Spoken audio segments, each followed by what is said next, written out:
Hello everyone.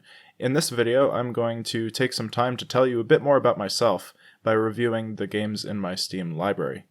I really like video games as an art form, and as an artist myself, I figure it's worth sharing my opinions on the games I've collected over the years, so you can get a better sense of what I like and what I don't like. Now, my Steam library is by no means representative of my entire interest in games. I've also spent a lot of time playing Flash games, GameCube and Wii games, and the odd CD-ROM game back when I was just a little kid. But the Steam library is easily accessible to me at the moment, so this'll do for now. I have 37 games that I want to cover in this video today, and here are their titles. As you can see, there are a lot of puzzle games, adventure games, and games driven by narrative.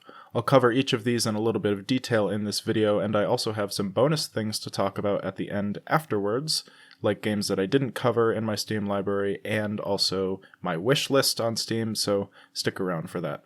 Now, before I begin, I want to explain how my rating system works, because I have decided to rate all of these games on a scale from 1 to 10. It might be a bit different than how you've seen other people do it. I consider a game that was neither notably good nor bad, but still entertaining in the end, to be a 5. When I play video games, I typically have an enjoyable experience of some sort, even if the game is just okay or not really noteworthy to me, simply because I place substantial value on just the opportunity to play something new or different. So anything above a 5 is considered notably good or fun for me. Now, I consider games that are neutral, like really neutral, and don't leave me feeling any sort of general entertainment or whatnot. True neutral is a 4. That's still not bad, it's just really not notable in any sense. Games with a 3 are games that I actively don't want to play, or games that may have an interesting concept that is just really badly executed. And games with a 2 or lesser are games that I would not like to ever touch again, more or less. If a game is a 6, that means it's above average, but still not particularly noteworthy to me personally. If a game is a 7, that means it's hit the critical point of games that I look forward to playing and actively like. Games that are an 8 are strikingly noteworthy games that offer experiences so unique that I would recommend them to basically everyone. If a game is an 8 or above, that's hitting the big time for me. 9s are basically near-perfect games, and 10s are games that I've internalized so much through my sheer enjoyment of them that they form a part of me in ways that almost no other game can do. And you'll get a better sense of these categories and how rigid or fluid they may be as I talk about the games in them. The point of this video is not really to focus on the ratings, but to focus on my personal experiences with each of these titles. It's really about showing you my own thoughts and opinions. The focus is not to critique these games from any sort of objective viewpoint, it's to give you a better sense of who I am. So, with all that out of the way, let's get to the reviews.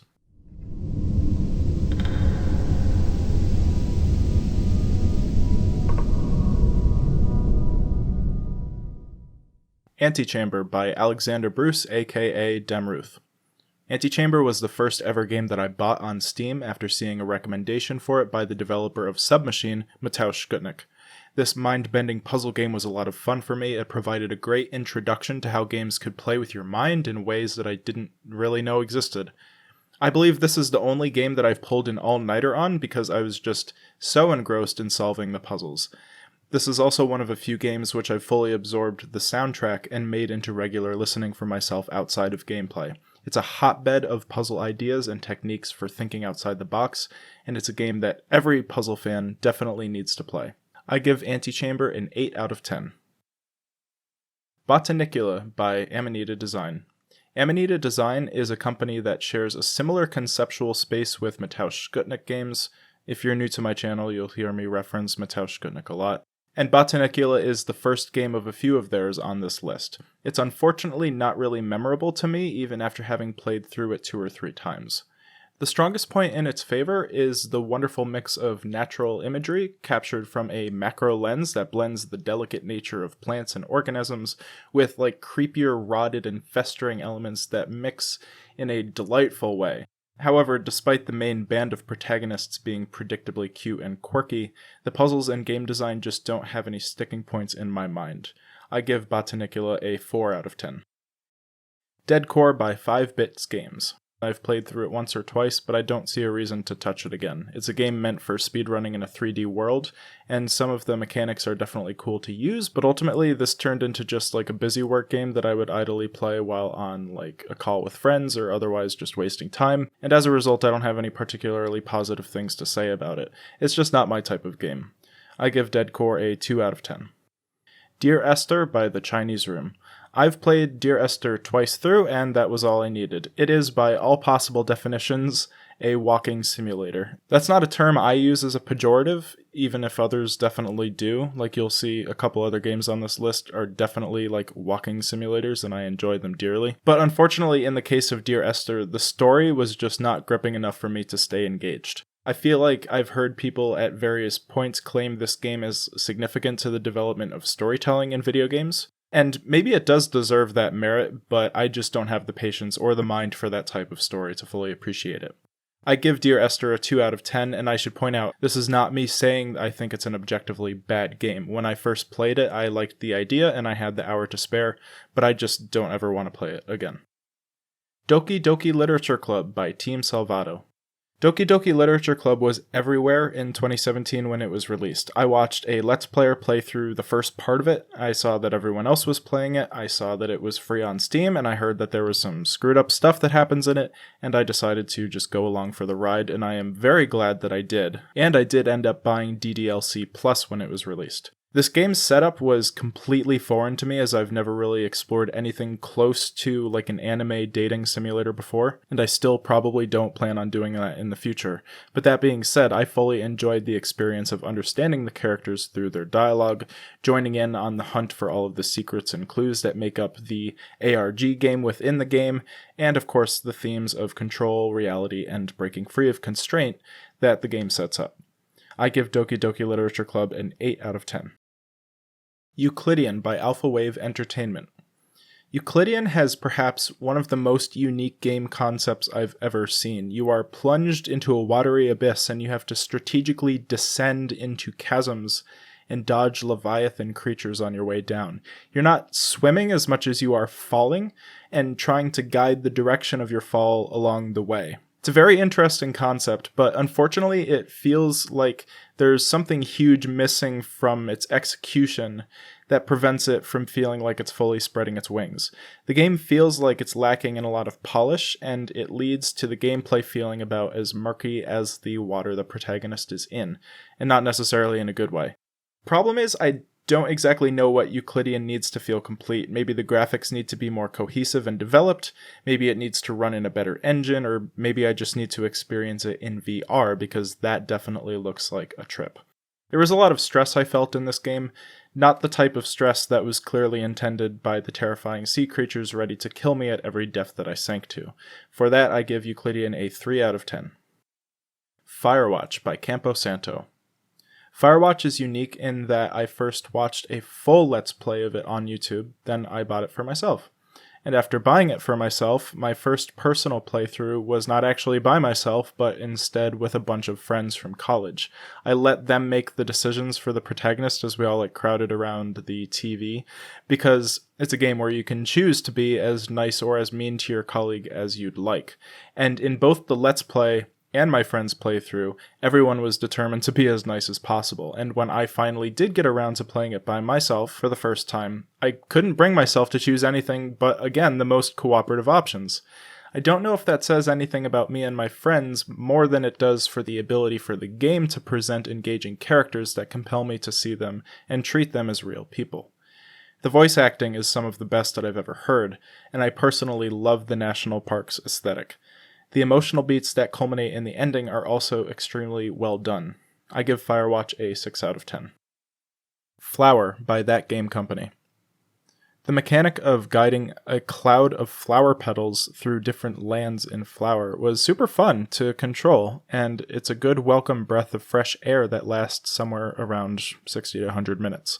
The momentum that you're able to build as you fly through the fields was very exciting, and it brings a unique sense of empowerment to the player. I almost wish that Flower lasted for longer than the time I used to play it, but I also think that it was potentially better for the concept to be introduced and explored, but not overplayed. So I give Flower a 5 out of 10. Gorogoa by Jason Roberts, aka Buried Signal. Gorogoa is one of those games that I feel like I have a lot of good things to say about it, but I'm having trouble expressing them completely out loud. I will say with certainty that it is easily the second best puzzle game that I've played that takes place in a square format.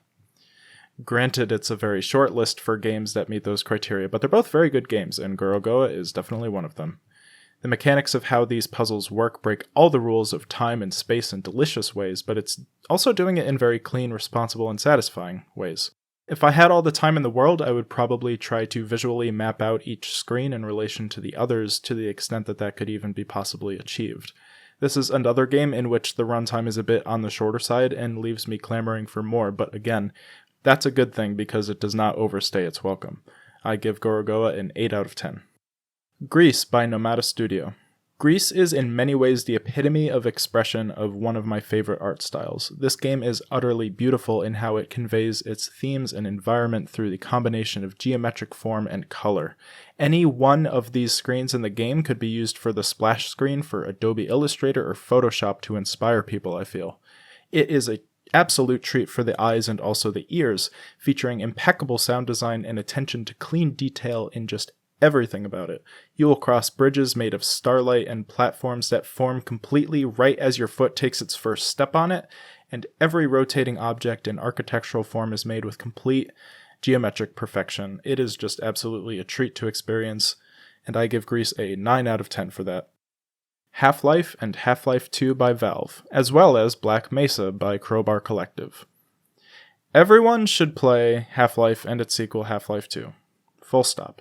I fully recommend that anyone who is looking for games to play that really demonstrate what video games are all about to invest in this series. I'm not sure how much I can say about Half-Life that the rest of the internet hasn't already said in some way, shape, or form through the legacy that it's built. And though I personally don't prefer to play the original Half-Life game as much as its sequel or its remake by Crowbar Collective, it's still extremely solid. Now, a bit of a personal story. I actually wasn't immediately interested in Half-Life when I found Valve's games. I was much more interested in Portal due to the mind-bending puzzle nature. I even stayed away particularly from Half-Life because just like now, I don't care much for first-person shooter games, and I didn't see the appeal of blowing up a bunch of aliens with a bunch of guns. But eventually I did get around to it, and especially when I started playing Half-Life 2 and its chapters, I recognized the quality of its story and its ability to make me feel completely immersed in its world. It's also probably one of the most personally empowering games that I've played, with the second installment giving me some of the best feelings of power tripping I've gotten from video games. And the remake of the first game, called Black Mesa, is a worthy successor. It features Half-Life in a brand new engine with a lot of sequences made better, though I did also think, like many others, that a few sequences towards the end were a bit drawn out. The expansion packs to Half-Life are also worth checking out just to complete the experience. Because Half-Life turned my expectations on my head, I give it a 6 out of 10. Black Mesa took Half-Life to a whole new level of enjoyment, and I give it a 7 out of 10. And I feel like Half-Life 2 is a game that I have internalized so much and enjoyed so thoroughly that I could describe it for hours and just sit in that feeling that the game gives me for hours. So I give Half-Life 2 a solid 10 out of 10. I can't pick an absolute favorite moment from Half-Life 2, but I sure feel compelled to. I think the first 4 chapters are chapters that will stick in my head for a long time. Inside by Playdead. Inside is a personal favorite of mine, especially around 2016 when it came out. Anyone who was around me during that time knew how much I loved it when it came out. It was, I think, a good idea in hindsight to play this game for the first time in one shot at 1 in the morning, just so the mood was properly set. This is a game that I almost fell down the rabbit hole of. I saw people online picking apart the game files and trying to extract every tidbit of information in order to figure out what the heck is actually going on in this game, and I so badly wanted to join in on the fun. I still don't have a good personal idea of what I think is like the missing thing that connects everything together, but I'm content to appreciate the game for just its central message about control, as well as the stark environments and the memorable music and sound design, and just everything that you would expect Playdead to put into the game after the success of their previous installment, LIMBO. Now, if only we could get a downloadable soundtrack to listen to, which unfortunately I don't think will happen anytime soon, but still, that would be very well appreciated. I don't have any problems claiming Inside as my game of the year from 2016, and I give it a 9 out of 10. I think the Shockwave sequence by itself is worth an entire point by itself, because that is another notable sequence that's going to stick with me for a long time. Journey by That Game Company.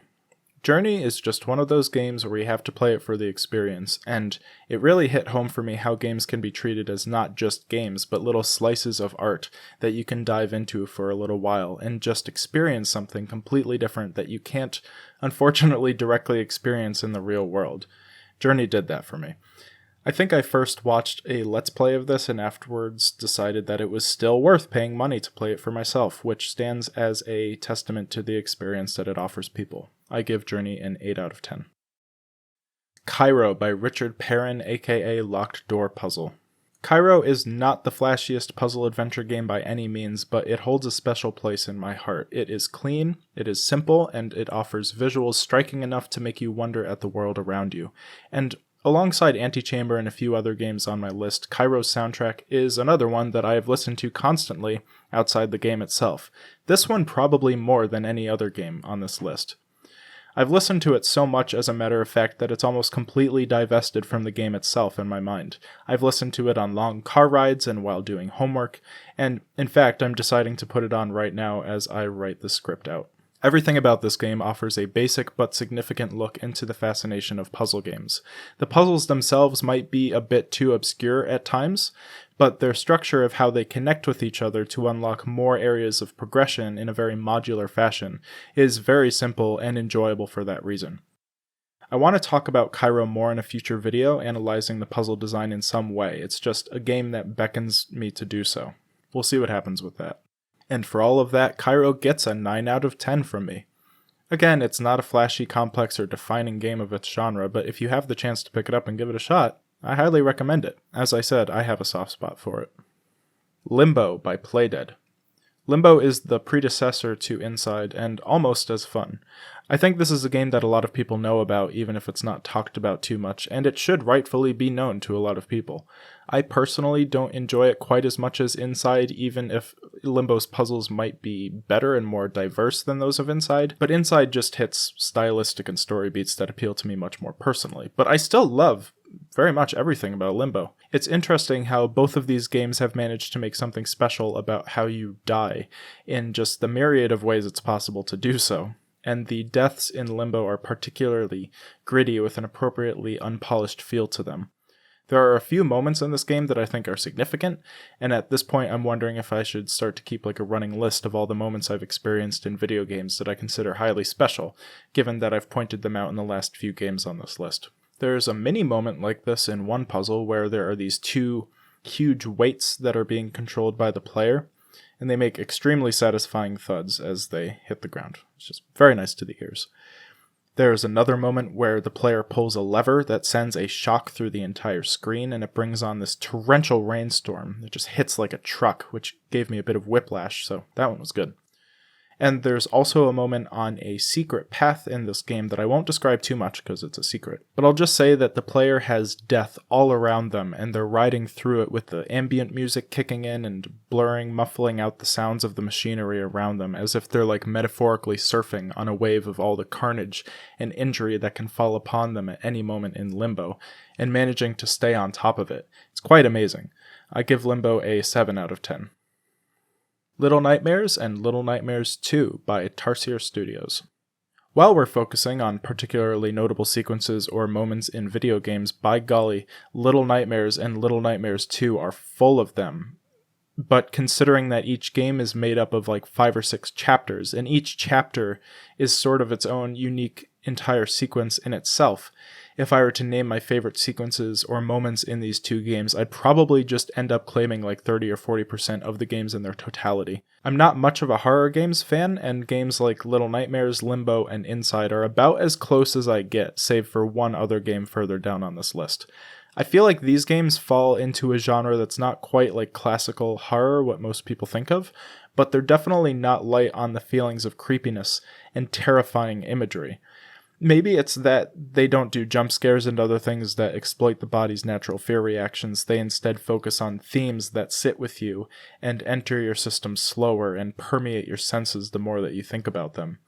Whatever we're calling this genre, I'm definitely here for it, and both Little Nightmares games are probably towards the top of said genre. There is so much striking imagery in these games that make me go, damn, that is screwed up! And I still can't get enough of it. Both of these games are easily 8 out of 10 for me. Machinarium by Amanita Design.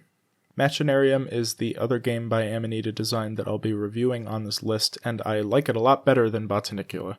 The environment for this game speaks to me more, with its aesthetic of swirling water spilling in and out of pipes in a small steampunk world. The music is also much more memorable and is yet another soundtrack that I've started listening to a lot in my regular music listening as well. I consider this to be the peak of Amanita's game design. It's a classic staple that everyone in the puzzle indie scene should play. Hands down, I don't even want to say anything more about it. I give Machinarium a 6 out of 10. Manifold Garden by William Cheer Studio. Manifold Garden is just another one of these breathtaking experiences. Gosh, I mean, William Cheer absolutely knocked it out of the park with this one. This tickles my puzzle senses and aesthetic senses in all of the right ways and has far surpassed its early public perception as just another clone of Antichamber. I heard that a lot. And I'm sure William Cheer heard that a lot too. This is nothing like Antichamber at all. Part of what makes Manifold Garden unique to me is that I ended up somehow peeking into the development of the game, which I never really do, but I peeked into the development of the game before its release by visiting William Cheer's YouTube channel one day, and somehow I had heard about this game and somehow I was directed to this one specific game development update where he specifically talked about how this game would be released exclusively on the Epic Games Store for 1 full year before it came to Steam. This was an issue that some of his followers were okay with, but others were very much not okay with. And there was some controversy around it. And watching him sort through that conversation made me realize that this is one man who is pouring his heart and soul into this passion project of his. And it made me just completely fall in love with the entire project in a way that I haven't done for almost any other game mentioned in this video. This is one of a few games on this list where the developer was able to make it clear to me that they were working on something that was unbelievably special to them and that it was something that direly needed support. And I just had to root for not just Manifold Garden, but William Cheer as well. I already know from following other game developers that these games are not just products, but pieces of art that come from human hands with lives behind them, but he just really hit that home again for me. He made a great game that I think everyone who loves the genre of mind-bending puzzle games should experience at least once. It's trippy, it's awesome, it's meditative. Everything about it is pleasing to look at and listen to. I cannot put enough praise on it. I give Manifold Garden a 9 out of 10. Mirror's Edge by DICE. Mirror's Edge, like Half-Life, imbibes a special sort of empowerment in you as you play and find your way to survive against an oppressive authoritarian machine, albeit with a significantly lighter color palette this time. And instead of shooting, it's parkour and getting into the state of constant momentum as you leap from building to building and duck, roll, crawl, and scale pipes and structures, and also sometimes you do shoot too, but I personally try to avoid doing that. It's just an all-around great game as long as you can stay on top of the wave of movement and energy, and the soundtrack is yet again, it's one that is part of my regular music rotation, as well as more albums that the composer Solarfields has produced, one of which I've even reviewed in a video before. I listen to a lot of electronic music, and I feel like I stumbled upon Solarfields' work around the same time as I found Mirror's Edge, without realizing that the two were connected until a little bit later on. The game and the music complement each other wonderfully, and I feel like I partially have to thank Mirror's Edge for helping introduce me to the wider world of electronic ambient music genres. And also, the hyper-clean and futuristic environments again make me appreciate the wide range of worlds you can explore in games nowadays, and how they can sometimes remain immersive even almost a decade and a half after their release. I give Mirror's Edge an 8 out of 10. NaissanceE by Lamass5. The fact that I have 100 hours logged on this game, which takes maybe 4 to 5 hours to complete, starts to tell you how much I have internalized this game. There is also a video on my channel that goes deep into my own personal analysis of Naissance. Goddamn, I feel like I have thoroughly chewed through and digested almost every inch of this game. I cannot get enough of it. I've talked about it so much with my friends, both on and off the internet. As I said in my analysis video, I'm still the biggest fan of this game that I know. The boundless theories that I and others have formulated about how to interpret it, I love them, especially since it's a game that purposefully eludes interpretation. The brutalist art styles, the extreme use of light and shadow, just everything about it is an artistic experience, and I've noticed more recently that it's an artistic experience in ways that don't immediately jump out at you. It's very easy to look at Naissance for a few minutes and see it as just something that someone has thrown together over the course of a few weeks in a basic game engine with its lack of textures and blocky forms, but then you start to notice like the subtle ways in which the environment and atmosphere are colored in certain spots, how the rooms are structured to feel incredibly vast and incredibly claustrophobic at the same time, sometimes suspending any sense of whether you're inside or outside. The way that it guides you from place to place, oftentimes concealing the correct way forward in its environment so well that you feel like you're scrambling and finding your own path through, even though you've been on the desired path the entire time. I love this game thoroughly. I might not recommend it to everyone like I would something like Half-Life, but that does not decrease my opinion of it. Also, it's free now, so maybe I'll recommend it to everyone anyway. Naissance is a solid 10 out of 10. Portal and Portal 2. By Valve. Like with Half-Life, everyone should experience Portal. I don't personally put it as high as Half-Life, as the charm of it sort of wore off for me after a couple of playthroughs, but it's still a gaming experience and a cultural experience much like Half-Life that everyone should be able to connect with. You gotta know where the memes come from. And I don't actually have anything more specific to talk about with Portal, really. So go learn about it and go play it, if you haven't already for some reason. I guess I'll use this time to mention something about the new DLC for Portal that just came out at the time of this video's creation, Portal RTX. It's Portal, but all the graphics are updated to make a more modern experience by the people at Nvidia. I have to say, it looks nice, but I'm probably not going to take the time to play it too much, if at all, because it does not look like Portal. Valve's Portal and Half-Life games have a distinct look to them offered by the Source engine, and I think there are different ways to maybe make an HD version of that look that don't go in the extreme direction that the RTX DLC looks to go in. Just my 2 cents. Portal and Portal 2 score a 5 and a 6 out of 10 from me, respectively. Myst and Riven, the sequel to Myst, by Cyan. In my point-and-click puzzle adventures, I once heard the name Myst come up several years ago back in the Flash era by someone offline, actually. I was probably showing my friend one of Mateusz Skutnik's room escape games, and actually their older millennial brother let me know that Myst was a thing. And the way that I've heard people talk about it as a watershed game for puzzle adventures told me that I was eventually probably going to check it out at some point, and I finally did, via the Real Myst Masterpiece Edition released in 2014. It's definitely a product of its time, and comparatively ancient relative to the other games on this list. It has got so much charm to it, though, I swear. The puzzles are not the absolute greatest. Myst itself is actually kind of just like short, and it's very short. But I've really enjoyed the experience I had with it. And sure enough, shortly after playing Myst, I was basically locked in by those cheering me on to play Riven as well. And I've gotten around to play, Riven, the sequel to Myst, as well. And I've gotten around to playing that recently. Riven, the sequel to Myst, really made me reassess a couple of things. The biggest one was the utility of pointing and clicking as a mechanic. This is sort of interesting. I've played a lot of point and click games from the Flash era. Submachine is my personal favorite game series of all time, with plenty of other point and click adventures also personal favorites. Yet, when I found that Myst had been updated several times over the years to eventually offer not just a point and click experience, but a free roaming 3D one as well, I defaulted to preferring the free roaming 3D one. Because even after years and years of clicking around tiny screens, I was ready to experience it with full first-person immersion. And playing real Myst like that worked. It was fine. It solidified within me the idea that maybe I should hold off on playing Riven, the sequel to Myst, until a hopeful day in the future when a full 3D remake would be announced. The idea of playing Riven in its restrictive point-and-click form just didn't have the same appeal as pointing and clicking in games that I already knew and loved.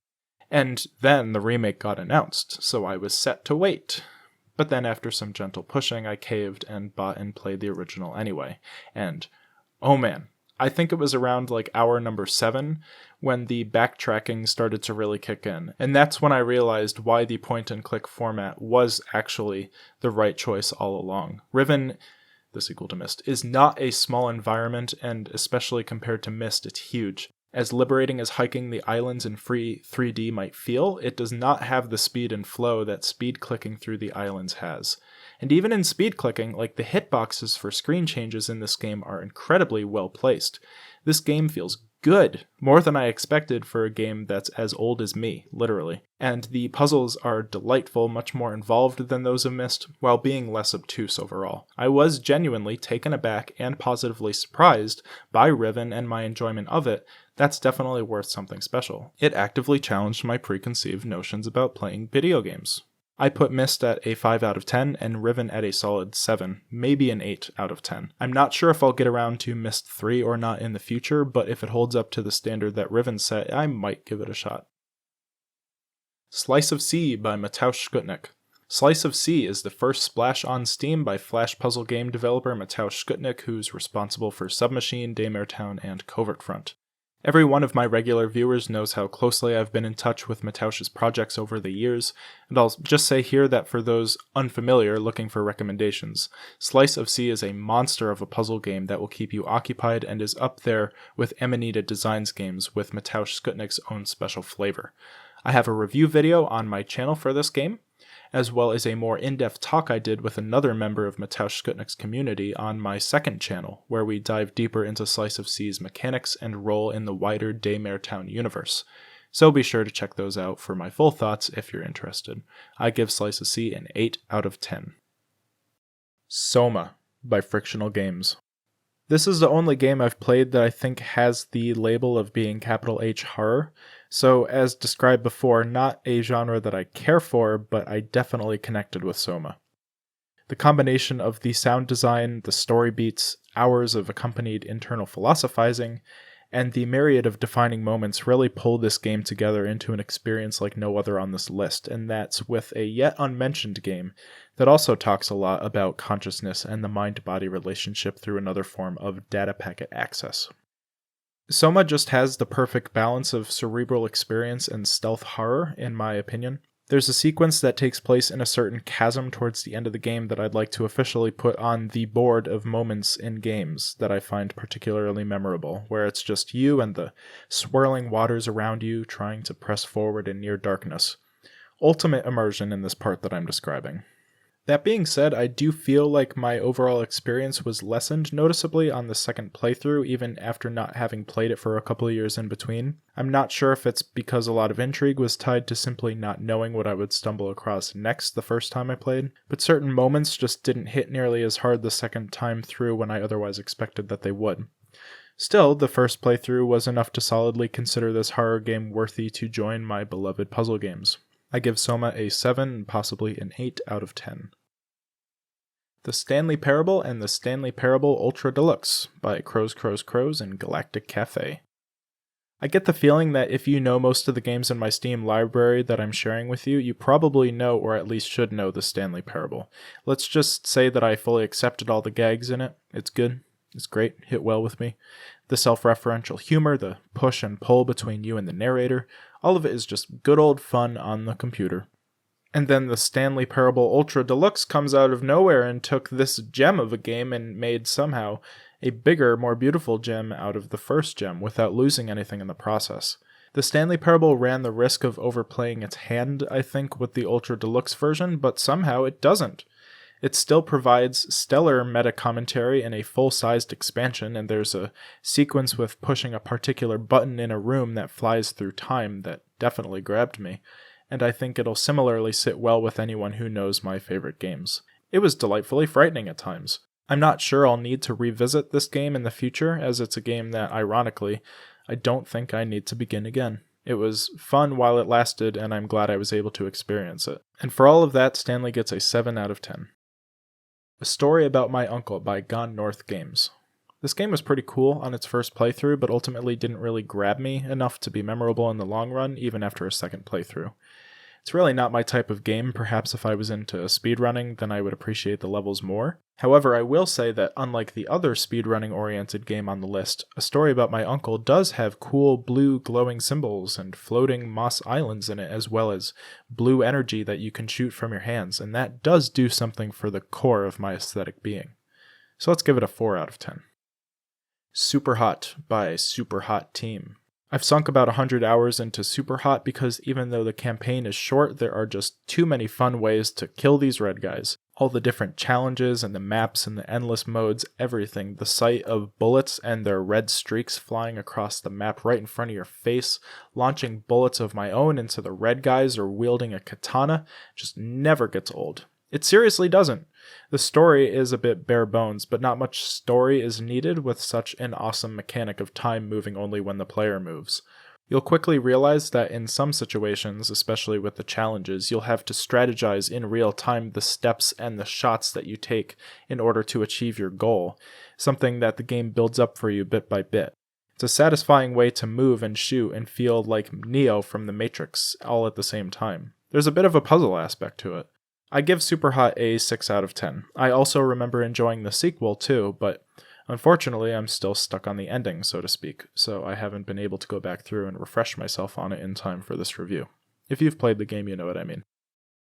Superliminal by Pillow Castle. Superliminal is a puzzle game where I remember thinking that it was a game that I'd maybe notably enjoy if the effect of the gimmick didn't wear off too soon. And eventually I picked it up to play, and I did enjoy it, but not as much in the notable sense that I thought I might enjoy it. I guess I don't really know if I expected to either. I have an article written on my blog about Superliminal where I talk about how too many aspects of this game and feelings that I got from it felt borrowed from other puzzle games that came before it, even if the central perspective mechanic is its own thing. The things that I noticed in this game that I felt were borrowed from other games stuck out to the point where I felt like this game could be personified as, like, the kid who tries to make friends in class by quoting and referencing things that he knows other people like. Maybe you can imagine some, like, metaphorical finger guns right about here. Hopefully that's not too unfair of a thing to say about Superliminal, but I just can't shake that feeling. It also felt too short of a game to properly explore said perspective mechanic. You can read that article that I wrote for yourself at the link in the description. I said in the article that it was a 5 out of 10, and I maintain that score for this video. The Talos Principle by Crow Team. If the Talos Principle was a building, it would be a church, or a temple, or an elaborate mosque, or any other building made with the passion of true believers with intricate details that can be seen only by God. I'm only exaggerating a little bit. This is an absolute monster of a puzzle game, and one that also plays on many of the same themes as explored in SOMA, but in a starkly different context. Now, unlike a game like Superliminal, I feel the Talos Principle has appropriately taken the essence of all of the games that inspired it to craft its own unique identity. I think hardcore fans of Portal, Antichamber, and other staple 3D first-person puzzle games should tackle this because it's well worth the story and the enlightenment that you find within. Also of note, this is a game that utilizes architecture well enough that it inspired me further in my appreciation for architecture in the real world, so that's something. I give the Talos Principle a 9 out of 10. Venineth by Venineth Team. In the same article where I reviewed Superliminal, I also reviewed the exquisite marble roller Venineth. This is a game produced by aliens. I swear to God. Easily the most alien experience I think I've had in this whole list, and yet it also feels perfectly at home on the back of a 90s console game box, because the aesthetic of it is exactly what you would find on the cover of a 90s console game box. That, or like the album cover of a progressive rock group from the 70s or 80s, or maybe one of Michael Whelan's works. I don't know. This game has grown on me more since I gave it a 5 out of 10 in that article. I remember the high points of it more fondly, and the frustrating mechanics don't seem to be as big of a deal. This is yet another deeply immersive experience, and even though this game doesn't have a great deal of polish, it still has the character to make up for it. Venineth is a 6 out of 10 for me. The Witness by Thekla Incorporated. The Witness is another monster puzzle game that I recommend to all puzzle game fans. I just do. I love it. The entire game is a beautifully crafted puzzle box, no music necessary. This is very much like the feeling of a dream world. If you feel like the air itself is uncanny, that's probably by careful design, just like everything else on this island. It's really amazing. I also want to use this moment to call out Joseph Anderson and his video on The Witness. Yes, this is now a call out post. I played through The Witness once, and bear in mind, it is not the type of game that exactly has a lot of replayability. Then I saw Joseph Anderson's review video on The Witness and thought that he made some good points, which severely undercut how much I appreciated the game. And then somehow, even though this game again doesn't have much of a replay value, I ended up playing The Witness again and determined that on many counts, Joseph was incorrect in some of the assessments that he made, and it restored the appreciation and respect that I had for this game, almost making me appreciate it more than after the first time I played it. Maybe I'll get into the specifics of what I think he got wrong in the comments, but I just wanted to share the relative amount of whiplash I've had in this sense. I highly recommend that anyone who's looking for a deeper interpretation of The Witness to check out the video that Electron Dance has made on it, because I think it's a nice spiritual accompaniment to it. And I give The Witness a 9 out of 10. Now, I've got one spot at the very end of the list here. I don't know if it's quite saving the best for last, because I don't know if that's really possible to determine from all of the games that I've listed here.